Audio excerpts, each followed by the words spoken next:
Guys, welcome to IS point. This is Aditi Pandey. तो आज काफ़ी दिनों बाद हम लोग मिल रहे हैं आफ्टर अ लॉन्ग टाइम। पूरे 7 डेज़ हो गए हैं। आई नो आप लोगों को बहुत टेंशन थी कि क्लास क्यों नहीं आ रही है। तो कुछ टेक्निकल प्रॉब्लम्स हो गई थी जिसकी वजह से क्लास नहीं आ पा रही थी। सो डोंट वरी, प्रॉब्लम्स तो आती रहती हैं लाइफ में, लेकिन हम लोग फिर से आ गए एक हफ्ते बाद। तो चलिए आज से हम लोग अपना क्लास कंटिन्यू करते हैं। और आप लोगों को जो भी प्रॉब्लम हुई है इस एक वीक में, इसके लिए I am really sorry for that. Okay, तो चलिए स्टार्ट करते हैं। हमारा नेक्स्ट टॉपिक क्या है? जलवायु परिवर्तन के कारण। तो देखिए आप इससे क्या समझते हैं। जलवायु जो है, अगर हम किसी चीज़ में परिवर्तन लाते हैं तो उसका मतलब क्या होता है? परिवर्तन दो तरह के होते हैं। आपने पढ़ा है कि परिवर्तन या तो सकारात्मक होगा या तो नकारात्मक होगा। तो इसमें हम कौन सा परिवर्तन पढ़ने वाले हैं? ऑब्वियसली नकारात्मक परिवर्तन पढ़ने वाले हैं। सकारात्मक परिवर्तन जो होते हैं ना, उनका कोई बहुत ज़्यादा वो नहीं है, क्योंकि हाँ सकारात्मक परिवर्तन होते हैं जिससे हमें प्रॉफिट होता है, लेकिन नकारात्मक परिवर्तन से क्या लॉस होता है आज हम इसमें ये जानेंगे। तो अब जलवायु में नकारात्मक परिवर्तन क्यों होगा? कुछ गैसेस के कारण होगा। ठीक है, तो कौन सी गैसेस हैं? ग्रीन हाउस गैसें। आपने सुना होगा कि यदि ग्रीन हाउस गैसें जैसे कि क्लोरोफ्लोरोकार्बन, कार्बन डाइऑक्साइड हो गया, मीथेन हो गई, नाइट्रस ऑक्साइड हो गया, ये सारे गैसेस यदि वायुमंडल में बहुत ज़्यादा हो जाते हैं तो क्या होगा? तापमान जो है वो काफ़ी ज़्यादा बढ़ जाएगा, जिससे कि जो ग्लेशियर्स हैं वो पिघल जाएंगे। और यदि ग्लेशियर्स पिघलेंगे तो उसका प्रभाव कहाँ होगा? वो शहर जो कि समुद्र के किनारे बसे हैं वो डूब जाएंगे। तो कुछ ग्रीन हाउस गैसेस होती हैं। आइए जानते हैं कि ग्रीन हाउस गैसेस क्या हैं। इससे पहले हम ये जानेंगे कि ये जो शब्द है ये कहाँ से लिया गया है। ठीक है, तो देखिए ग्रीन हाउस ना एक प्रकार का साम्यानुमान है जो कि एक ऐसी शब्द से लिया गया है जिसका उपयोग हम ठंडे इलाकों में करते हैं। ग्रीन हाउस गैस एक प्रकार के कांच का बना हुआ गैस है जो सूर्य किरणों को आने तो देता है लेकिन वो उन्हें जाने नहीं देता है। ठीक है, क्या करता है? ये सूर्य की किरणों को आने तो देता है परंतु जाने नहीं देता, जिससे कि जो तापमान है वो बहुत अधिक हो जाता है। जब आप कभी गर्मियों में बंद खिड़कियों वाली कार में बैठे हों या फिर बस में हों तो आप पाएंगे कि बाहर की अपेक्षा अंदर बहुत ज़्यादा गर्मी है।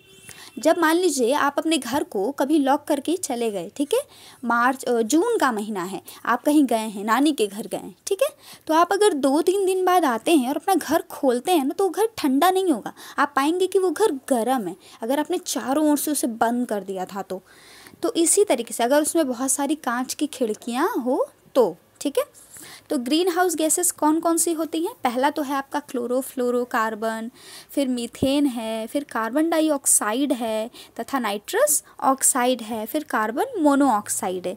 ये जो हैं ये आसानी से ग्रीन हाउस गैसों से प्रतिक्रिया करती हैं और वायुमंडल में उनके सांद्रण को प्रभावित करती हैं। किसी भी ग्रीन हाउस गैस का जो प्रभाव है ना, वो इसकी सांद्रण में वृद्धि के परिमाण, वायुमंडल में इसके जीवन काल तथा इसके द्वारा अवशोषित विकिरण की तरंग लंबाई पर निर्भर होता है। क्लोरोफ्लोरोकार्बन जो है ये काफ़ी ज़्यादा प्रभावी माना जाता है, यानी ये काफ़ी ज़्यादा स्ट्रॉन्ग होता है। कहाँ से निकलता है? फ्रीज हो गया, आपका एसी हो गया, एयर कंडीशन, इन सारी चीज़ों से निकलता है। इसीलिए कहते हैं कि इनका उपयोग हमें कम करना चाहिए। ये पार्थिव विकिरण को अत्यंत प्रभावी ढंग से अवशोषित करती हैं तथा एक अन्य महत्वपूर्ण तथ्य ये भी है कि जो ग्रीन हाउस गैसों के अणु होते हैं ना, वो जितने लंबे समय तक बने रहते हैं उनके द्वारा लाए गए परिवर्तन से पृथ्वी के अनुभव किया है कि 1885 से 1940 तक विश्व के तापमान में काफ़ी ज़्यादा वृद्धि पाई गई है। पहले हमारी दुनिया में उतना ज़्यादा तापमान बढ़ा हुआ नहीं था। क्यों? क्योंकि लोग जो क्लोरोफ्लोरोकार्बन हैं इत्यादि इन गैसों का उत्सर्जन काफ़ी कम होता था। लेकिन अब समय बढ़ने के साथ, आधुनिकता आने के साथ हर इंसान ही एसी यूज़ करने लगा है, फ्रिज यूज़ करने लगा है। ये सारी चीज़ें स्टेटस के लिए तो बन चुकी हैं कि हाँ अगर आप अमीर हैं, अगर आपका ये स्टेटस है, अगर आप ये रिच हैं तो आपके घर में ये चीज़ें होनी चाहिए। तो लोग यूज़ तो करने लगे हैं पर ये नहीं देख रहे हैं कि इन्वायरमेंट पे इसका क्या असर पड़ रहा है, ये कितनी हानिकारक है हमारे पर्यावरण के लिए। क्योंकि इन्हीं के कारण जो ओजोन परत है वो क्षय हो जाती है। अगर वो ही ख़त्म हो जाएगी तो जो सन की रेज़ है वो बहुत तेज़ पड़ने लगेगी, जिससे कि जो पृथ्वी का तापमान है वो क्या हो जाएगा, बहुत बढ़ जाएगा। तो जो राज्य हैं जैसे कि मुंबई, वहाँ पे बहुत ज़्यादा मात्रा में एसी, लगभग हर घर में मान लीजिए वहाँ पे एसी लगा ही है, क्योंकि बहुत सारे लोग वहाँ पे रहते हैं जो कि रिच हैं, ठीक है। तो उस तरीके से वहाँ वही राज्य अपने ही लिए एक तरह से गड्ढा खोद रहा है ना, वो इतने सारे एसी यूज़ कर रहे हैं। जब भी कभी तापमान बहुत ज़्यादा बढ़ेगा और ग्लेशियर पिघलेगा तो वही है जो डूब के एकदम समाप्त हो जाएगा। तो आइए आगे चलते हैं। एक अन्य खगोलीय सिद्धांत भी है इसके अंतर्गत जो आपको पढ़ना है, जिसे मिलैनकोविच दोलन कहते हैं। ये क्या होता है, इस सिद्धांत के द्वारा हम अनुमान लगाते हैं कि सूर्य के चारों ओर पृथ्वी के कक्षीय लक्षण में क्या बदलाव हो रहे हैं, पृथ्वी की डगमगाहट, पृथ्वी के अक्षीय झुकाव में परिवर्तन आदि चीज़ों का अनुमान लगाया जाता है। तथा ये सभी कारक जो है ना, ये सूर्य से प्राप्त होने वाले सूर्यताप में परिवर्तन ला देते हैं, जिसका प्रभाव जलवायु पे पड़ता है। तो आइए आगे चलते हैं। अब हम आते हैं फिर से ग्रीन हाउस गैसेस पे। इससे पहले हमने ये सब कुछ तो जान लिया कि ग्रीन हाउस गैसेस पृथ्वी पे लाए गए चीज़ों पे असर डालते हैं। आगे चलते हैं। वायुमंडलीय तंत्र को उबरने में उतना अधिक समय लगता है।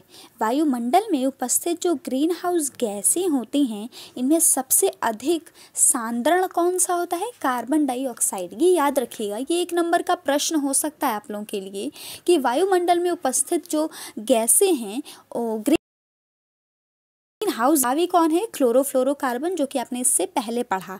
और सबसे अधिक सांद्रण कौन सा है, तो वो कार्बन डाइऑक्साइड है, ठीक है। इसका उत्सर्जन मुख्यतः कहाँ से होता है, जीवाश्मी ईंधनों, कोयला इत्यादि के दहन से होता है, तथा वन इत्यादि जब हम जलाते हैं तो वहाँ से।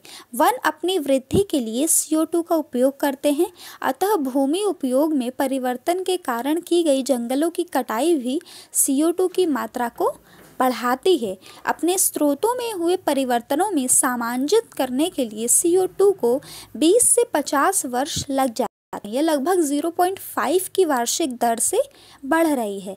जलवायवीय मॉडलों में जलवायु में होने वाले परिवर्तन का आकलन CO2 की मात्रा पूर्व औद्योगिक स्तर से दुगुना करके किया जाता है। क्लोरोफ्लोरोकार्बन मानव गति जो भी गतिविधियां हैं उनसे उत्पन्न होते हैं। जैसा कि हमने जाना कि जो क्लोरोफ्लोरोकार्बन है मोस्टली AC हो गया, फ्रिज हो गया, इन सारी चीज़ों से उत्पन्न होते हैं। इसका प्रभाव बहुत सारी चीज़ों पे भी देखा गया है, जैसे कि अंटार्कटिक के ऊपर जो ओजोन गैस है ना, उसकी जो परत है वो बहुत पतली हो गई है, जिससे कि वहाँ का तापमान बहुत ज़्यादा है। कुछ स्थित जगहों पे जो परावैंगनी किरणें हैं, अगर वो हमारे जो स्किन है, हमारी स्किन पे सीधे पड़े ना, तो हम जल जाएंगे, सब कुछ जल जाएगा। तो उसकी रक्षा कौन करती है, ओजोन की लेयर करती है। ओजोन की लेयर परावैंगनी किरणें जो भी सीधे आती हैं उन्हें फिल्टर करती है, उसके बाद वो हमारे पास भेजती है बहुत ही कम मात्रा में, जिससे कि हम सुरक्षित रहते हैं। अगर हम ये क्लोरोफ्लोरो का उत्सर्जन कम नहीं करेंगे तो फिर धीरे धीरे ऐसे ही तापमान बढ़ता जाएगा और एक दिन सब कुछ जलने लगेगा, और ये जो स्थिति है ये बहुत ही भयावह हो जाएगी। 2000 मतलब अगर हम इसका एस्टिमेशन देखें तो आपने अभी देखा होगा एक घटना हुई थी ग्लेशियर पिघलने की। ये क्यों हुई थी भला, आपने सोचा इसके बारे में? क्या अभी इतनी गर्मी का मौसम है कि ग्लेशियर पिघल जाना चाहिए? नहीं, लेकिन टेम्परेचर बहुत ज़्यादा है। क्यों है वो? इसका भी मुख्य कारण कहीं ना कहीं क्लोरोफ्लोरोकार्बन का उत्सर्जन ही तो है ना।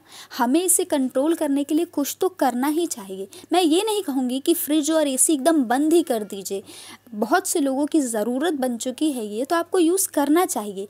लेकिन आप फ्रिज एक एस्टिमेशन में यूज़ तो कर सकते हैं ना, कि मान लीजिए आपने रात भर चलाया, दिन में 1 घंटा चला लिया, रात को आप इसे बंद कर दीजिए 4-5 घंटे के लिए। ज़रूरी नहीं है कि हम 24 घंटे से ऑन ही रखें। इससे दो चीज़ों का फ़ायदा होगा। एक तो हमारी बिजली का बिल भी बचेगा, और ऊपर से जो क्लोरोफ्लोरोकार्बन का उत्सर्जन हो रहा है वो भी कम होगा। जब आप फ्रिज को खोलते हैं तो उसे खोल के बैठे ही मत रहिए 10-20 मिनट तक, उसमें से भी गैसें निकलती हैं जो कि हानिकारक होती हैं। लोग ऐसे ही खुला छोड़ देते हैं फ्रिज को, फिर अपना काम करते हैं।